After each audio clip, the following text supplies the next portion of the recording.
Hello, everybody.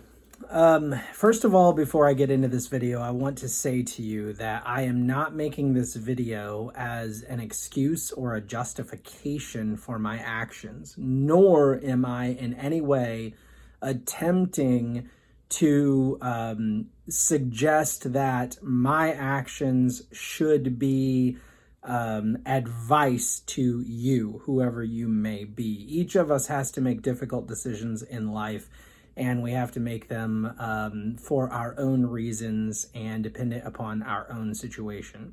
That being said, I want to talk to you about a situation that happened in my life just a couple months ago, and kind of go through why I made the decision that I made, and also try to pinpoint or point out why I believe that my cognitive functions and my natural mental wiring contributed to my decision-making process in the way that it did. So I worked in the medical equipment industry for 17 years, from the year 2000 to the year 2017. I was in management for most of that time, and I really there were aspects of it that I enjoyed, but overall, I would really say that it was not for me. I've had a lot of people tell me that I was very good at it, that I did a great job, and so on and so forth. People that I believe were sincere, but never did I feel as though that was my place in life. And so in 2017, I left that position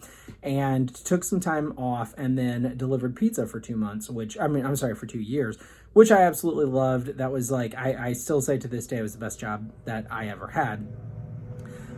In April of, I guess it was 2019? No, I think April of 2019, an old friend from the medical equipment industry called me and asked me if I would go to work for him at a new company that he was working for. So I did, and I spent about a year and a half at that job, or a little under a year and a half.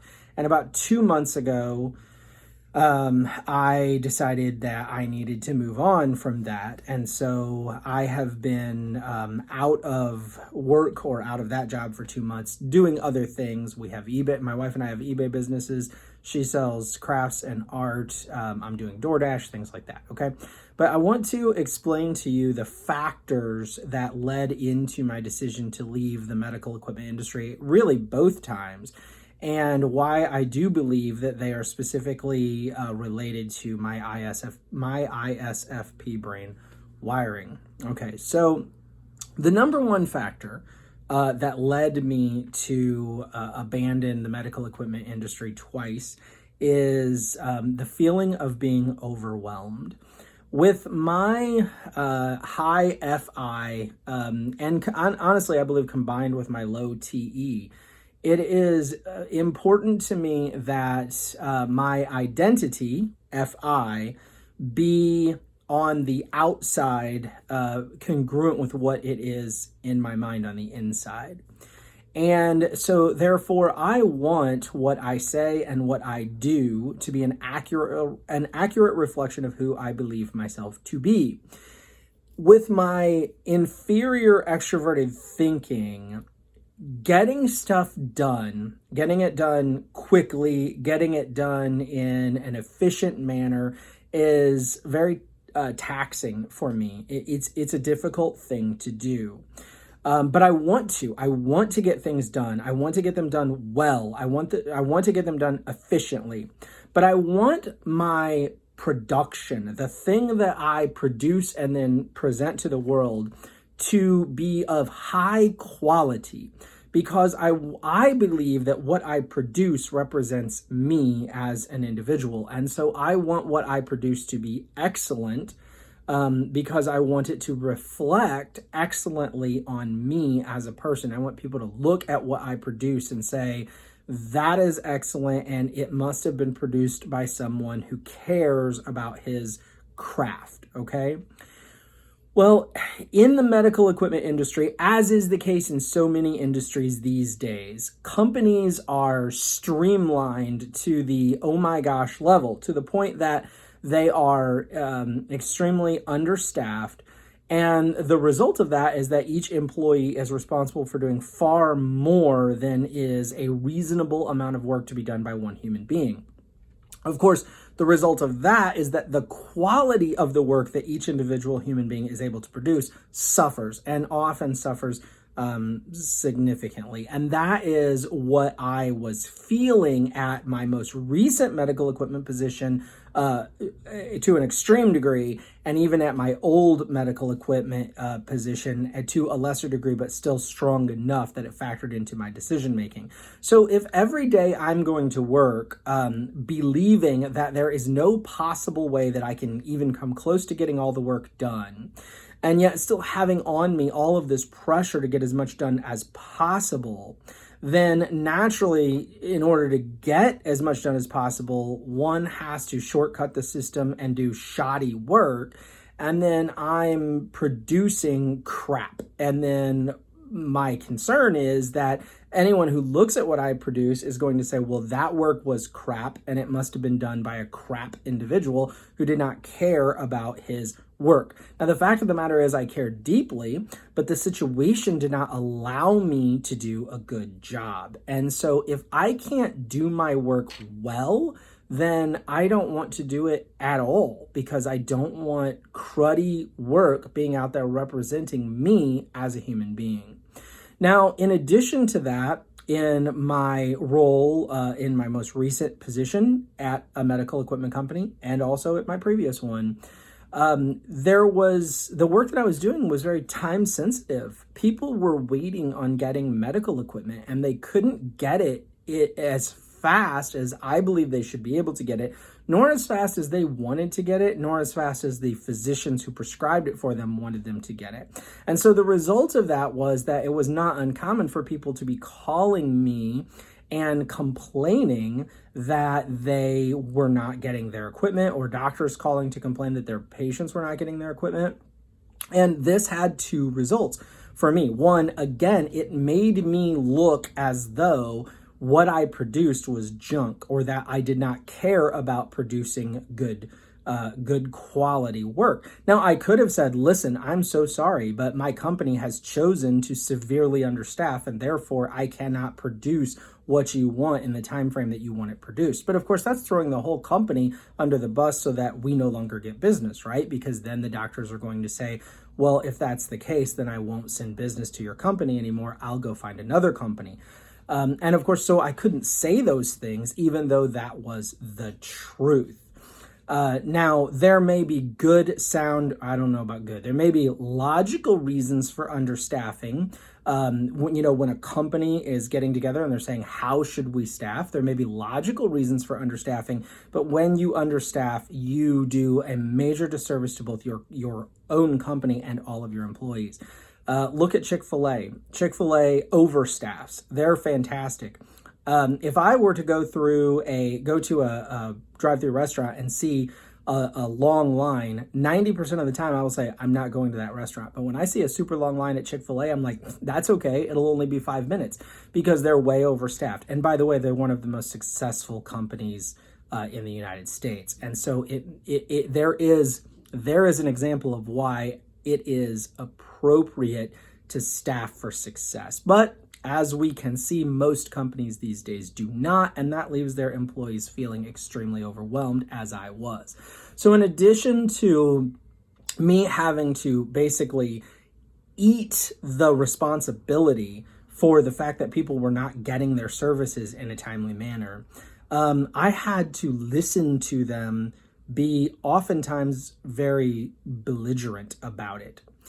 People are not understanding. People do not take the time to say, you know what, I live in a culture that values cheap over quality. And therefore, what is probably happening here is this company is understaffing, and this individual with whom I'm on the phone is probably doing all that he can, but cannot possibly keep up. People don't think that way. They just say, no, I need what I need, or I want what I want. I need it now. I want it now. If you're not giving it to me, then you're the problem, and I need to make sure that you know that you're the problem. Well, if you've watched very many of my videos, you will know that one of the things that I simply have trouble abiding is people who are just generally difficult, hateful, rude, mean, all of those words. And so if I have to go into a job every day knowing that I'm going to be picking up the phone to hear people tell me that I'm incompetent or horrible, or that I'm the reason that their life is miserable or whatever, that kind of negativity, that kind of hatefulness is something that I have a limit for, and it's a relatively low tolerance level. I can only handle so much of it before it's just like, you know what, I want to exist in a pleasant environment, and it's not possible to be in a pleasant environment in this particular situation. So the sum of all of that is that I was waking up every day with a lot of anxiety and a lot of dread of going into a work situation where I knew I was going to be forced to produce cruddy work and then be chewed out by other human beings all the time. IPs naturally have a fear of being judged, and IPs naturally have a bit of a fear of people. Like, one of their biggest concerns is, what do people think of me, and how are people going to treat me, and am I going to be judged, and these sorts of things. Well, I was waking up every day feeling like I'm going to be hated upon, I'm going to be judged harshly for the poor quality of my work. The FITE, in that order, where the FI is looming large at the top of the cognitive function stack, and that little minuscule TE is just trying and struggling so hard to try to do a good job there at the bottom. FITE in that combination just has a lot of difficulty dealing with anything that comes off as inauthenticity, or the inability to produce what will accurately represent it.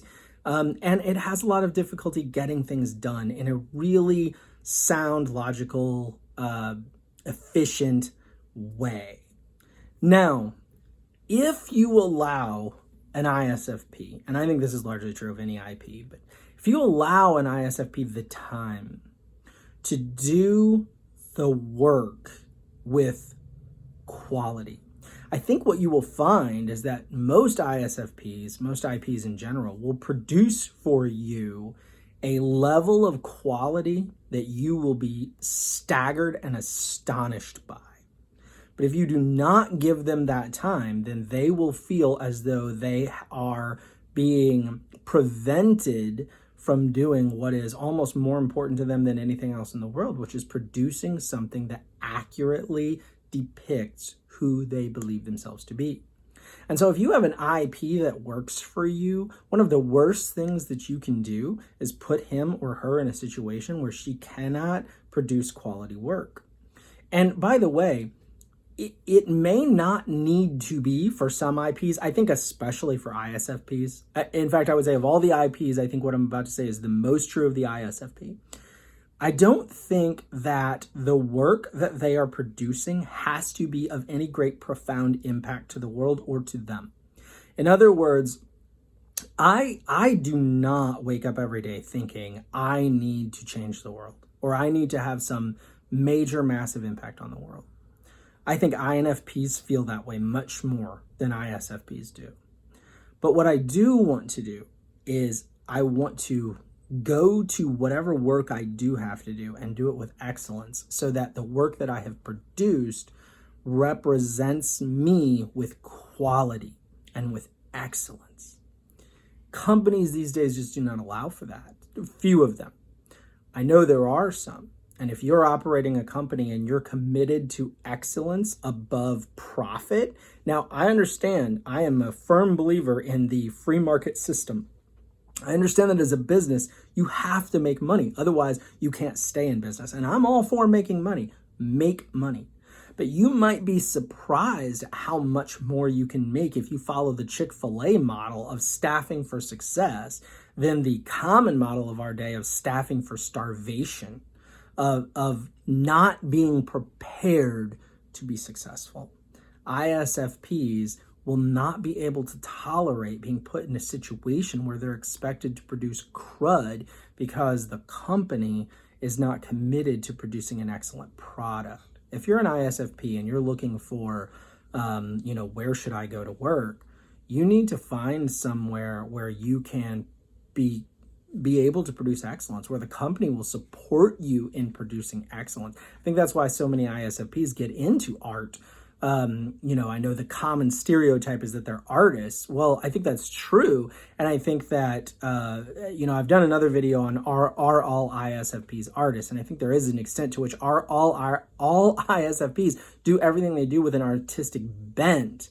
But I think one of the reasons that probably a lot of ISFPs look to make their living in something like that is because then it's oftentimes on their own terms to a greater degree. They can work when they want. I'm doing DoorDash now, and I love DoorDash because I can work whenever I want, and I can do the work excellently because I don't have anyone standing over me saying, do more, do more, do more, do more, do more.